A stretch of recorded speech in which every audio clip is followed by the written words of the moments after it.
దుర్యోధనుడి కళ్ళల్లోంచి నీటి బిందువులు రాలుతుంటే అవి నీటి బిందువుల్లా లేవు, మండే కాగడాలోంచి అగ్ని బిందువులతో సహా రాలుతున్నటువంటి నెల రాలుతున్నటువంటి నూనె బిందువుల్లా ఉన్నాయట.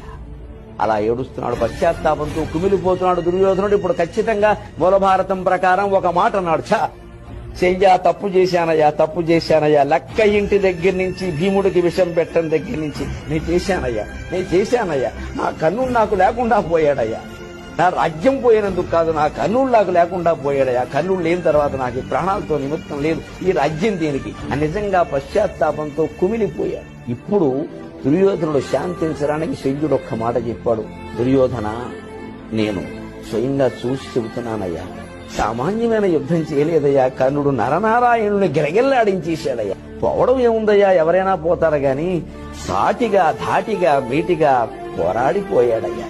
దాన కర్ణుడికి, వీర కర్ణుడికి, శూర కర్ణుడికి శ్రద్ధాంజలి ఘటిద్దాం. దుర్యోధనుడి కళ్ళల్లోంచి